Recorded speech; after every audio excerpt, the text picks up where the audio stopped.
আম্বেদকর সম্পর্কে অমিত শাহর মন্তব্যের প্রতিবাদে এবার দলকে পথে নামাচ্ছেন মমতা বন্দ্যোপাধ্যায়। সোমবার ব্লকে ব্লকে ওয়ার্ডে ওয়ার্ডে মিছিল করবে তৃণমূল কংগ্রেস।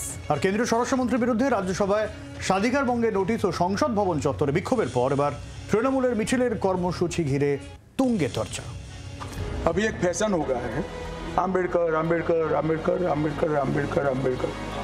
इतना नाम अगर भगवान का लेते तो 7 जन्मों तक स्वर्ग मिल जाता। দেশের সংবিধান প্রণেতার সম্পর্কে খোদ কেন্দ্রীয় স্বরাষ্ট্রমন্ত্রীর এই মন্তব্যে তোলপাড় চলছে জাতীয় রাজনীতিতে।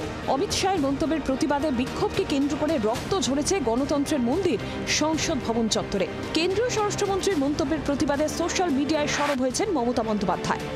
I'm shocked about the comments of Ambedkar, Baba Saheb Ambedkar. Earlier, I was shocked that 25th December, the day it was a national holiday, it was totally cancelled by the central government. শাহের বিরুদ্ধে রাজ্যসভায় স্বাধিকার ভঙ্গের নোটিশও জমা দিয়েছে তৃণমূল। জানিয়ে তৃণমূলকে ধন্যবাদ জানিয়েছে আম্বেদকরের পরিবার।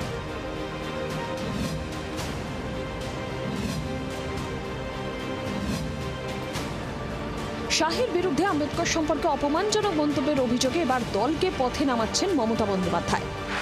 সোমবার 23শে ডিসেম্বর কলকাতা পুরসভার প্রতিটি ওয়ার্ড এবং রাজ্যের প্রতিটি ব্লক ও পুরো এলাকায় মিছিল করবে তৃণমূল। দুপুর 2টা থেকে 3টে পর্যন্ত রাজ্য জুড়ে মিছিল করবে শাসক দল। শুক্রবার সোশ্যাল মিডিয়া পোস্টে মিছিলের কর্মসূচি ঘোষণা করে মুখ্যমন্ত্রী তথা তৃণমূল নেত্রী মমতা বন্দ্যোপাধ্যায় লেখেন, আমাদের সংবিধান প্রণেতা বাবা সাহেব আম্বেদকরের অপমান মানছি না, মানব না। এই জাতি বিদ্বেষী বিজেপি সরকারকে ধিক্কার। সংবিধান বিরোধী বিজেপি বারংবার এই মহান দেশের গণতন্ত্রের উপর আঘাত হেনেই চলেছে। যত দিন যাচ্ছে তত তাদের দলিত বিরোধী মুখোশ উন্মোচিত হচ্ছে।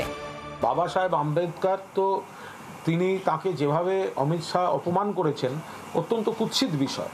বিজেপির মুখোশটা খুলে গেছে। বাবা সাহেব আম্বেদকরকে সম্মান করে না, সংবিধানকে সম্মান করে না, দলিতদের সম্মান করে না, সংবিধানের স্পিরিটটাকে সম্মান করে না। মানুষের কাছে এই প্রতিবাদ নিয়ে যাওয়া হবে। অমিত শাহ হয় ইস্তফা দিন, নইলে ক্ষমা চান।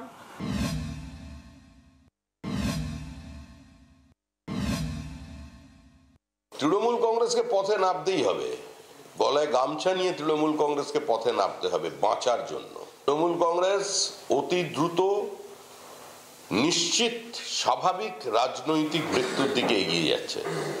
তৃণমূলের কাছে ডেলিভার করবার মতো আর কিছু নেই। চলতি বছরের শেষ ও নতুন ইংরেজি বছরের আগে সংবিধান প্রণেতা বি.আর. আম্বেদকর সম্পর্কে অমিত শাহের মন্তব্য ঘিরে তুঙ্গে উঠেছে চর্চা।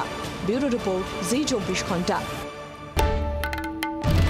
বাংলার আওয়াজ, বাঙালির আবেগ, জি 24 ঘন্টা।